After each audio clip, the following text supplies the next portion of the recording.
Bonjour à tous, ici Stéphane Bonneau et bienvenue sur Goodberry.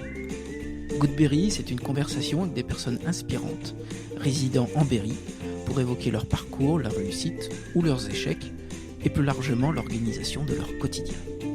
On évoque des anecdotes pour que chacun d'entre nous puisse retenir un conseil, une philosophie, voire une inspiration.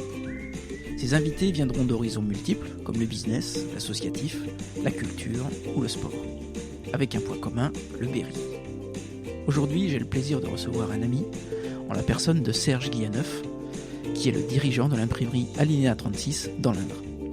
Serge nous livre son parcours, parti en pension à 10 ans, arrivé à 13 ans à l'usine. Serge nous dira être rentré dans l'imprimerie par la petite porte. Puis on lui confiera des machines de plus en plus perfectionnées, lui permettant de gravir les différents échelons de la société. Il passera même un bac pro à plus de 50 ans pour se mettre au niveau et atteindra son objectif à 52 ans, acheter une entreprise. Vous l'aurez compris, Serge Guilleneuf ne baisse jamais les bras. Vous l'entendrez, il nous fait part de moments difficiles, un cancer à 18 ans, un accident de moto dont il ressort miraculé après de nombreuses opérations, alors que son fils vient de naître. Bref, c'est la résilience à l'état pur. Serge parle de courage, de persévérance, de la nécessité de savoir tout faire dans une entreprise, d'être proche de son équipe. On a parlé tout autant de son métier que de cyclisme et bien sûr du Berry. Allez, j'arrête de parler et je vous embarque à la rencontre de Serge Guilleneuf. Goodberry, c'est parti. Bonjour Serge. Bonjour Stéphane. Bienvenue sur Goodberry. Je suis ravi de t'accueillir sur le premier podcast comme premier invité. Et si tu veux bien, on va revenir sur ton parcours, mais avant, j'aimerais qu'on commence par le commencement et qu'on évoque ta jeunesse. J'aimerais savoir quel était ton univers d'enfant. Alors un parcours un peu bizarre, ouais. Donc je suis né à Châteauroux, j'avais une grande sœur, j'ai eu une petite sœur après, 4 ans après.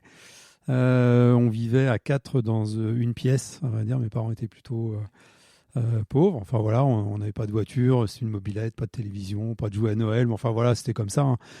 Donc je suis né en 1960. C'est pour retracer aussi que je suis pas tout jeune et qu'à l'époque c'était pas forcément évident. À l'âge de 10 ans, parce que j'étais pas très bosseur à l'école. Je me suis fait renvoyer, je crois, de toutes les écoles de Châteauroux. Alors, je ne devrais pas le dire, mais c'est comme ça. Et même de Léon XIII. Donc, j'ai fini en pension. À l'âge de 10 ans, je suis parti en pension jusqu'à l'âge de 16 ans. Je suis parti à Pellevoisin, à Moisson-Nouvelle. Alors, ça va parler, je pense, mais c'était pour les délinquants un petit peu. Et du coup, je me suis retrouvé à Moisson-Nouvelle. J'ai arrêté l'école au CM2. À 13 ans, j'étais à l'usine. Donc, j'ai commencé à travailler à l'âge de 13 ans. J'étais ébarbeur. Alors, ça ne parle pas parce que c'est un métier qui a disparu. Mais on enlevait les bavures des pièces de fonderie. Donc j'avais une machine, c'était une perceuse à colonne, et j'avais des petites pièces, je me rappelle toute ma vie, ça faisait comme un petit podium mais tout fin, c'était des pièces pour des avions, et on reperçait les 3 trous qu'il y avait à la main, mais on n'avait pas d'étau, donc on se reprenait les coups quand la pièce se coinçait dans la mèche, ça venait nous cogner les doigts, mais enfin bon. Donc j'ai fait mécanicien, serrurier, électricien, enfin j'ai fait 1000 métiers.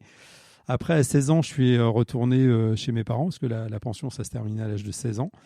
Et j'ai embauché tout de suite, en sortant de la passion, aux AMCC, à côté, parce que mon père a fait toute sa carrière aux AMCC comme menuisier ébéniste. Et j'ai commencé à empiler le bois dehors. On mettait ça sur des aiguilles. Enfin, on aérait les grosses piles de bois. Donc dehors, on montait les piles de bois à la main. Après, donc, mon père voulait absolument que je fasse électricien. Donc, j'ai passé un CAP d'électricien à l'AFPA à l'époque, mais c'est pas un métier qui me plaisait. Et je suis allé travailler chez un de ses copains au SPO d'Arec à Moutier-Chaume, comme électricien, plombier chauffagiste, réparateur d'électroménager. Enfin bref, j'ai eu pas mal de soucis de santé aussi dans ma jeunesse, beaucoup d'interventions chirurgicales, et dont un cancer à l'âge de 18 ans. J'ai eu un cancer des os. Et donc je partais normalement faire mon service militaire dans la gendarmerie à Saint-Astier. Donc j'ai été réformé. Mais mon père me disait toujours, fais électricien, tu vas bosser chez EDF. Enfin, lui, c'était son objectif, pas le mien, mais c'était le sien. Et j'ai fait un pataquès pas possible. J'ai fini par faire mon service militaire dans l'armée de l'air, donc plutôt en retard, parce que j'étais encore suivi à Villejuif à l'époque pour les traitements. Et à la sortie de l'armée, je ne savais pas quoi faire. J'avais plus envie d'être électricien, ça ne me plaisait pas vraiment. Et j'ai un copain qui bossait dans une imprimerie, l'imprimerie Badel, donc une vieille imprimerie installée à Châteauroux. Et j'ai un copain qui bossait, il m'a dit j'ai pas envie d'y rester, ils veulent me garder encore 3 mois, ça m'intéresse pas. Donc j'y suis allé. Et le patron m'a dit oui, t'embauches, il n'y a pas de problème, tu viens à la place de ton copain. Voilà. Et j'ai commencé dans le métier d'imprimeur comme ça, en définitive, par la petite porte. J'étais au cul d'une machine où je ramassais le papier. Au bout d'un mois et demi, ils m'ont mis au pré-presse. C'est-à-dire là, je commençais à faire des montages, à révéler des plaques et je montais un petit peu en grade, on va dire. Et après, ils m'ont appris à me servir d'une machine offset, donc les machines à imprimer. Pendant une semaine, ils m'ont mis avec un collègue qui m'a fait voir un peu comment on faisait pour imprimer. J'ai démarré comme imprimeur dans cette société au bout de 3 mois et il m'a gardé du coup parce que ça se passait plutôt bien. Et un jour, il a racheté une 2 couleurs et les monteurs de Paris sont arrivés. Ils m'ont dit mais qu'est-ce que tu fais là? T'es trop doué. Apparemment, ça devait bien se passer. Et j'ai fait une candidature spontanée dans une grosse société Covepa Michels dans le coin, à côté de Montierchaume. Le mec m'a convoqué, m'a embauché tout de suite. Il m'a dit j'achète une 6 couleurs plus vernis. Et il m'a dit c'est pour toi, il me faut quelqu'un comme toi. Alors moi, je tombais toujours des nues parce que je savais pas quoi en définitive. Et donc t'avais quel âge? Et j'avais 91 31 déjà, 31 ans. Voilà. Et effectivement, le gars me dit t'embauches tel jour, j'embauche.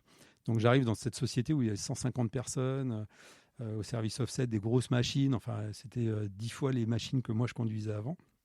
Et effectivement, la machine est arrivée. Il m'a mis conducteur dessus et j'ai fini de progresser, d'apprendre le métier. Enfin, ça s'est super bien passé. Et à l'âge de 51 ans, du coup, j'ai eu un problème au bras. J'ai eu un tendon qui a cassé à force de travailler dur. Et je voyais bien que ça n'allait pas se passer comme je voulais. Et puis moi, j'ai du mal à rester en place. Donc, j'ai demandé un FONGECIF. J'ai repassé un bac pro infographiste parce que c'est quelque chose qui me plaisait bien. Et au bout de ça, du coup, je me suis dit, tiens, je vais racheter une imprimerie. Donc, je me suis lancé dans une recherche de comment racheter une entreprise, trouver une entreprise. Enfin, voilà, j'avais cherché pas mal. Et j'ai un copain qui avait donc l'imprimerie Alinéa 36 qui était sur Châteauroux, qui me dit, écoute, moi, je vais bientôt prendre ma retraite, pourquoi pas? Donc, on a fini par se revoir régulièrement. On est tombé d'accord et j'ai racheté l'imprimerie donc le 1er juillet 2012. Voilà, donc une petite imprimerie de ville, très sympa, laquelle il avait bien bossé. Michel Marié avait bien fait évoluer son entreprise. Et du coup, voilà, moi je me suis remis dedans. Il est resté 2 ans avec moi en accompagnant, on va dire, comme salarié mais accompagnant. Et il m'a bien aidé, du coup, parce que moi je n'avais jamais été chef d'entreprise. Et quand on rachète une entreprise à 52 ans, forcément, ça fait du changement. Et voilà, j'ai continué de faire évoluer l'entreprise. On a déménagé, j'ai beaucoup réinvesti. Donc de 7, on est passé à 15 personnes. Là, j'ai réinvesti 2,2 millions. Donc on a des machines extraordinaires maintenant. Et un local qui est vraiment super depuis 2 ans. Donc voilà un petit peu mon parcours, semé d'embûches parce qu'entre-temps j'ai eu un grave accident de moto. Enfin, je suis passé 29 fois sur le billard, donc je suis un peu un miraculé de la vie par rapport à tout ça. Et je fais toujours un accident de moto à quel âge? 24 ans. J'ai eu un an et demi couché, 7 mois dans le plâtre, enfin 29 interventions. Donc voilà un petit peu mon parcours depuis ma jeunesse jusqu'à aujourd'hui. D'accord, donc aucun regret pour EDF du coup? Non, pas de regret. Je serais à la retraite depuis longtemps. Non, je déconne. Est-ce que tu as quelques regrets avec ce parcours? Enfin, moi, j'ai aucun regret sur ma vie. Après, c'est vrai que c'était une vie un peu bizarre, un peu compliquée, un peu séparée de mes parents parce qu'on se voyait que les grandes vacances et que la moitié des grandes vacances. C'est-à-dire qu'au début, je rentrais chez moi que 3-4 fois dans l'année, quoi. Donc, c'était vraiment une coupure brutale avec mes parents, avec mes sœurs. Mais je regrette pas. Ça m'a appris la vie, ça m'a endurci, ça m'a appris le courage, la persévérance. Et puis, je sais tout faire. Enfin, du coup, là, dans l'entreprise, je fais les devis, la gestion, les clients, le commercial, mais je suis aussi sur les machines. C'est-à-dire que j'arrive à tout faire, quoi. J'ai une expérience de la vie. J'ai tellement fait de métiers, tellement de choses dans ma vie que du coup, je suis en panne de rien. J'ai toujours une idée je suis jamais en panne, quoi. J'ai toujours une idée pour trouver une solution, pour me dépanner. Donc, ça avance toujours. Si je reviens à ton accident grave de moto, tu peux nous dire comment on arrive à surmonter ce type d'épreuve? Quand on arrive dans les hôpitaux, on voit toujours pire que nous.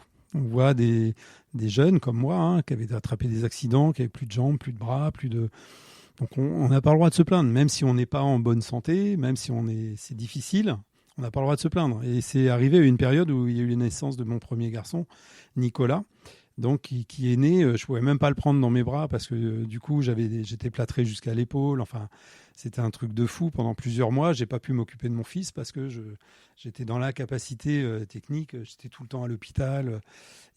Quand il est né, le médecin m'a autorisé d'assister à l'accouchement.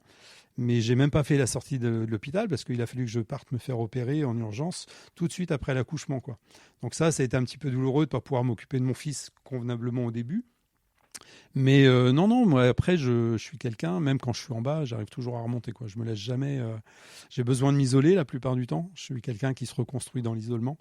On est tous un peu différents, mais moi j'ai besoin de m'isoler, de rester seul, et je me reconstruis là-dessus. Voilà. Et après, quand ça repart, je repars encore plus fort.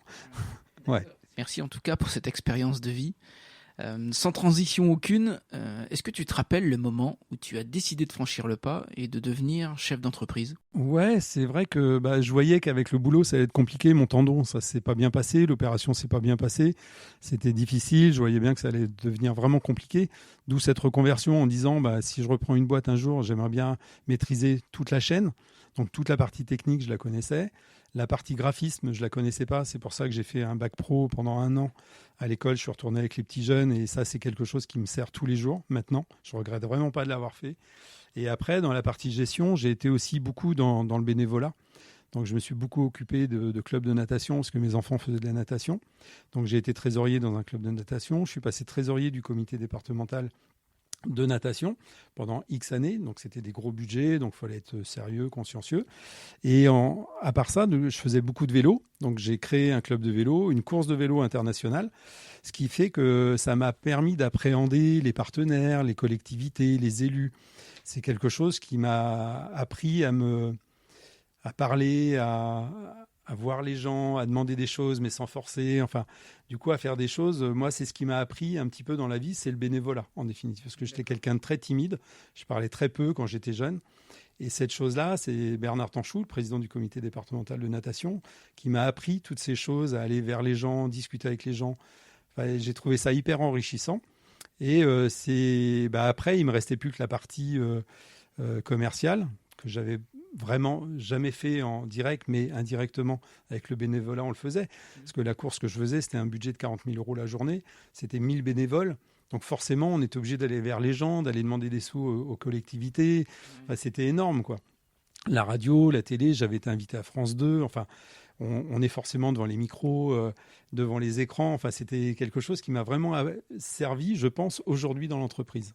D'accord. C'est ce qui m'a permis de monter cette marche, je pense, de rentrer dans l'entreprise. Si je reviens sur le cyclisme, je sais que tu es un excellent coureur.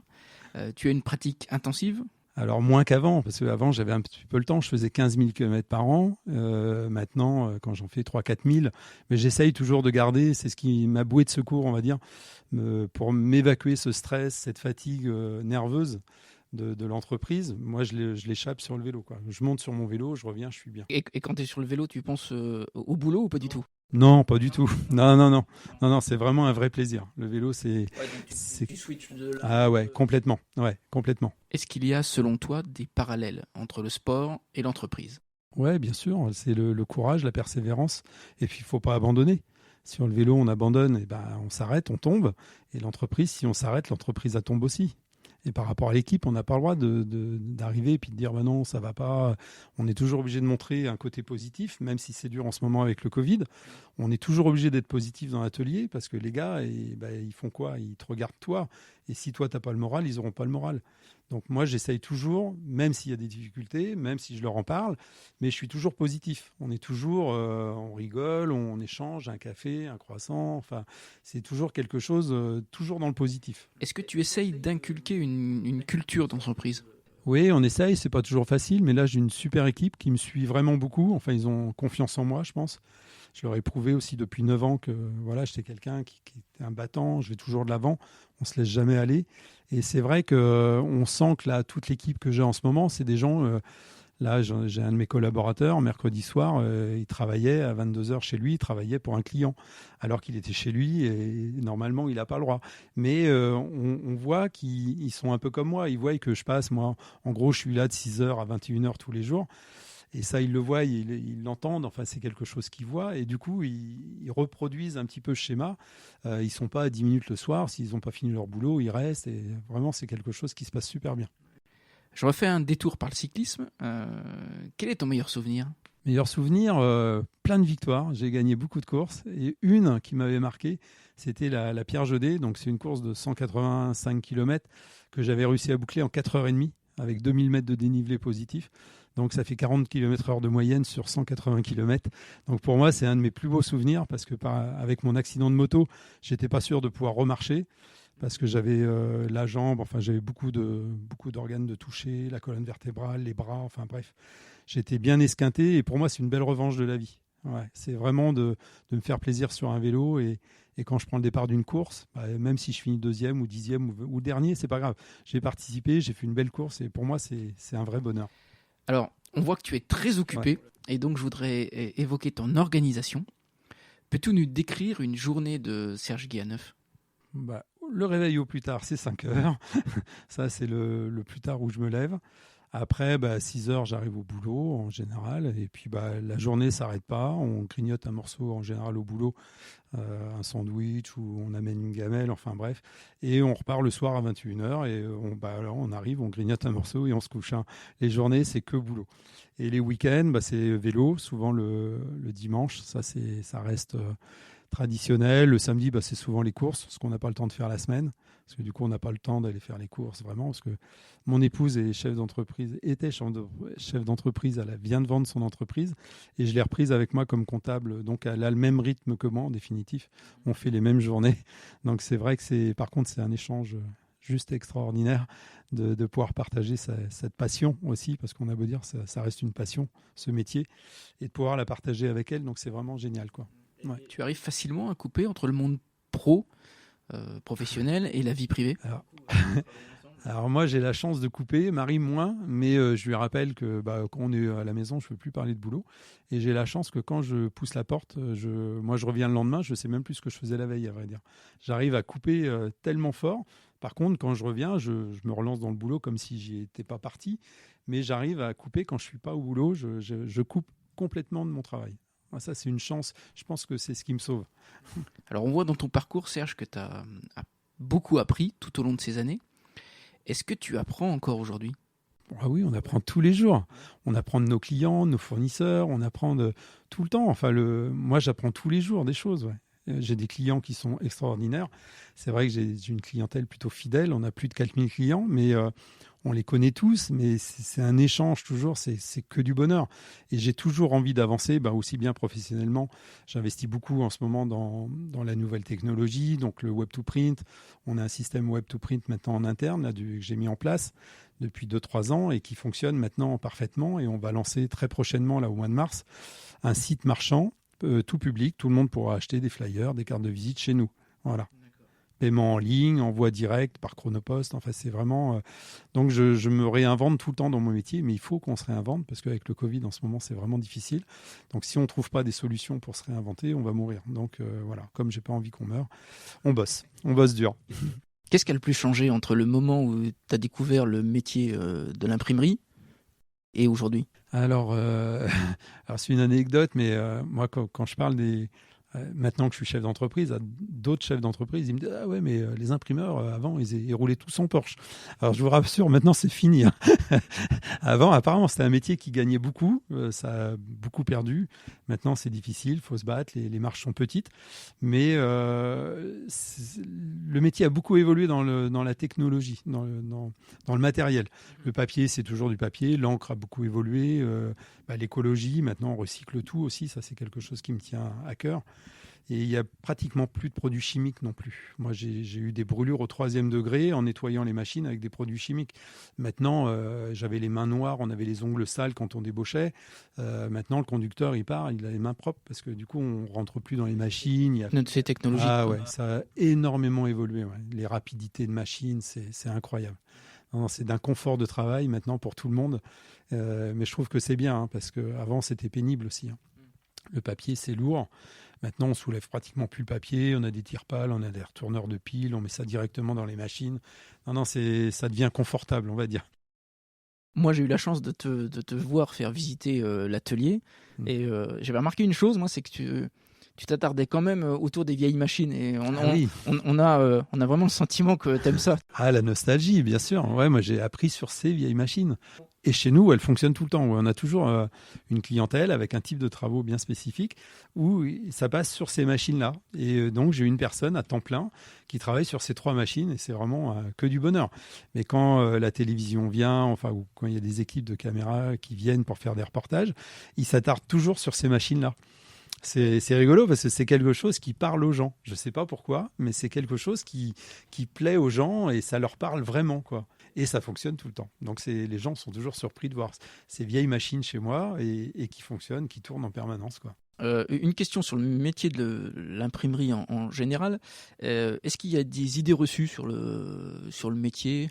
Oui, alors ce qu'on peut rencontrer souvent comme problématique avec les clients, c'est qu'ils ont l'impression que c'est comme chez eux, ils appuient sur un bouton et ça va sortir tout de suite.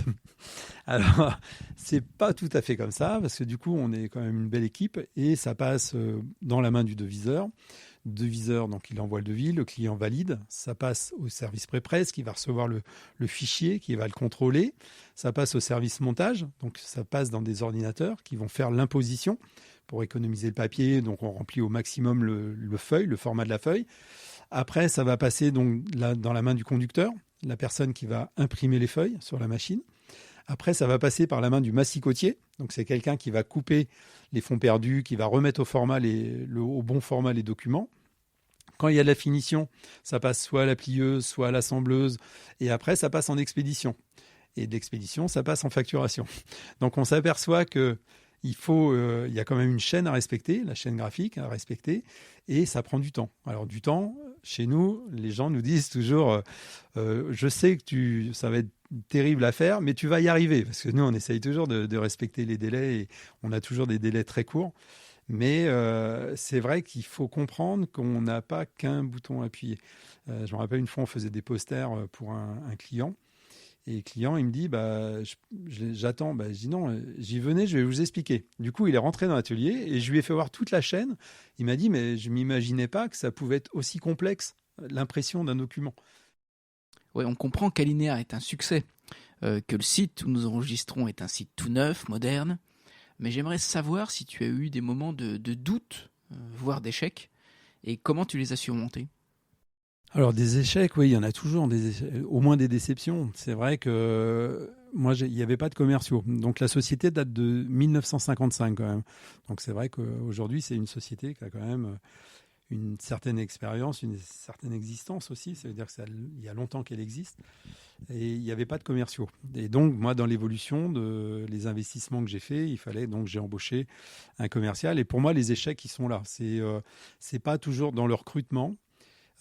C'est très difficile de recruter un collaborateur et mes échecs sont souvent là, dans le recrutement. Je suis souvent, pas souvent, ça m'arrive d'être déçu et c'est compliqué de se séparer des gens. Ouais, c'est difficile. L'humain.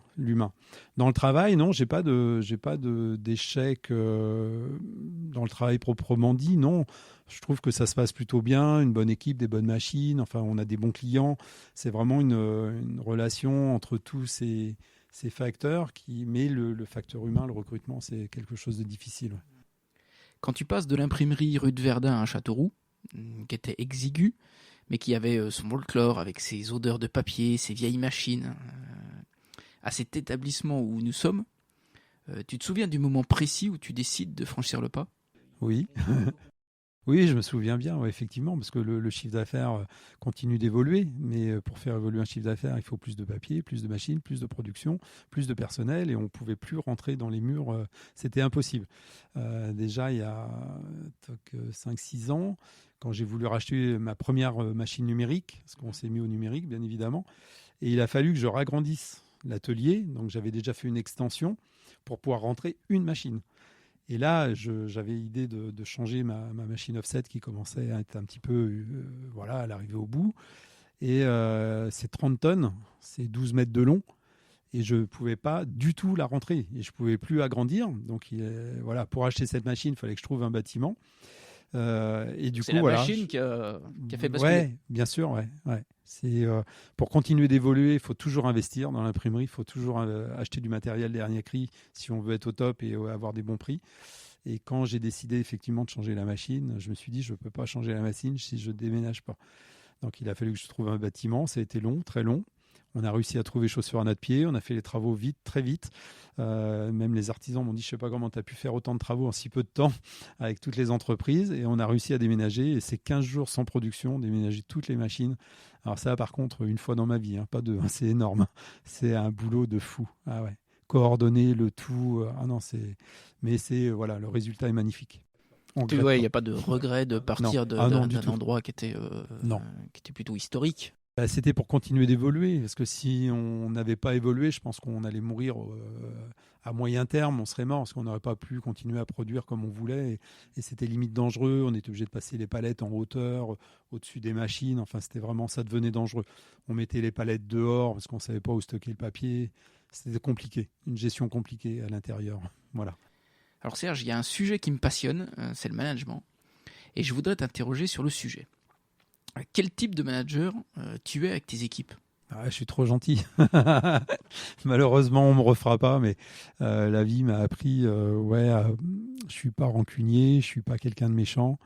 J'aime que ça avance. Faut diriger les équipes aussi. Ouais, plutôt participatif. Mais oui, voilà. Si le mec n'y arrive pas, c'est moi qui vais aller le faire. Je lui fais voir, mais voilà, je vais jamais laisser un collaborateur dans la merde. Ou planter sur un truc, je vais forcément aller donner un petit coup de main et trop gentil. Voilà, c'est mon image. Mais il y a eu sur le Facebook, là, j'ai une commerciale qui est arrivée et qui nous booste un petit peu les réseaux. Et on fait un mois un portrait. Donc c'est moi qui ai inauguré le portrait de janvier. Et dans les caractéristiques, donc, elle a fait le tour de l'usine et elle a pris quelques mots-clés de la personne, donc de moi. Et ce qui ressort, c'est toujours la gentillesse, voilà. Bon. Voilà. Puis bon, oui. Maintenant, à mon âge, je pense que je ne changerai plus. On a parlé de ton meilleur souvenir sportif, mais lequel est-il sur le plan professionnel ? Le déménagement. Enfin, c'est vraiment une étape hyper importante dans la vie d'une société. Et c'est tellement énorme à faire que c'est tellement d'heures de travail avant, à tout caler.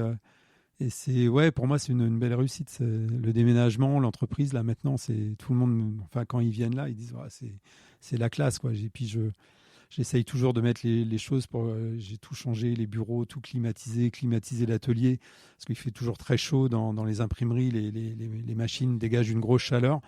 Et là, quand il y a la canicule, ils ont 22, 23 ici, ils disent tous, c'est travail confortable, j'ai acheté des chariots pour qu'ils travaillent à hauteur, enfin, c'est aussi apporter un soutien à l'équipe, pas avoir du vieux matériel et qui souffre toute la journée, puis le patron qui s'en fout. Comme moi, j'ai bossé 40 ans avant comme ouvrier. Voilà, je voulais pas qu'ils aient cette sensation d'un patron nabab dans son bureau avec la clim et puis eux à 40 degrés de l'autre côté. Toute l'équipe t'a suivi dans ce changement d'échelle ?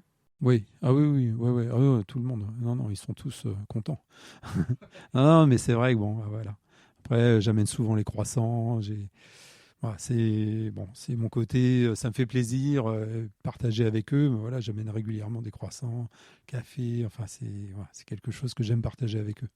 Quand tu te retournes sur tout ton parcours qu'on a évoqué depuis tout petit jusqu'à aujourd'hui, de quoi tu es le plus fier ? De mes enfants. C'est vrai qu'on est forcément fier de ses enfants. Je dirais que l'entreprise, oui, c'est pas ce qui me rend le plus fier. Non, c'est plus mes enfants, mes petits-enfants. Enfin, c'est ma vie de famille, quoi. C'est plus ça qui me rend fier d'avoir réussi à franchir toutes ces étapes de difficultés quand j'étais plus jeune, l'accident, les maladies, enfin réussir à rebondir à chaque fois.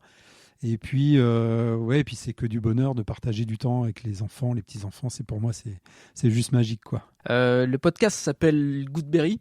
Oui. Et je voulais savoir quel est selon toi l'endroit le plus good en Berry. Alors ça peut être une ville, un village, un resto, un musée, bref, un endroit où tu te sens bien. Alors je dirais qu'il y a plusieurs petites choses. Moi, quand je vais pas bien ou quand j'ai des petits coups de blues, je vais souvent au barrage des Guzons, le lac des Guzons, voilà. Donc je marche à pied sur les fileuses ou en VTT, enfin, ou même en vélo de route. Ça m'arrive de partir de Châteauroux, je vais faire le tour du lac des Guzons. Pour moi, je me ressource. Et j'aime beaucoup le château de Valençay. Voilà, c'est un endroit aussi que je trouve magique, enfin très proche de chez nous, et c'est quelque chose de beau, c'est majestueux, c'est bien entretenu, c'est vraiment on a la chance d'avoir un beau château à côté de chez nous. Ouais, c'est vraiment 2 endroits que j'aime beaucoup. Il y en a 1000 autres, hein. Après il y a plein de choses que j'aime beaucoup, mais ouais, c'est les 2 qui ressortent le plus.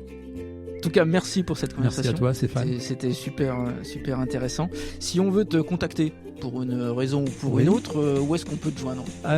Alors, l'entreprise, par mail, serge@alinea36.com ou mon téléphone 06 73 11 03 52. Merci Serge, en tout cas, pour cette super conversation. Merci beaucoup, Stéphane. C'était super. Ouais, merci. Ciao. Ciao. Hello, j'espère que la discussion vous a plu. Vous retrouverez des photos et des liens concernant l'épisode d'aujourd'hui sur la page Facebook et Instagram de Goodberry. Et n'hésitez pas à partager et commenter cet épisode sur vos réseaux préférés. Si vous le pouvez, notez 5 étoiles sur votre plateforme de podcast, ça m'aidera beaucoup à faire connaître Goodberry. Enfin, n'hésitez pas à me laisser des commentaires, j'y répondrai avec grand plaisir. Et rendez-vous au prochain épisode avec un nouvel invité. Portez-vous bien.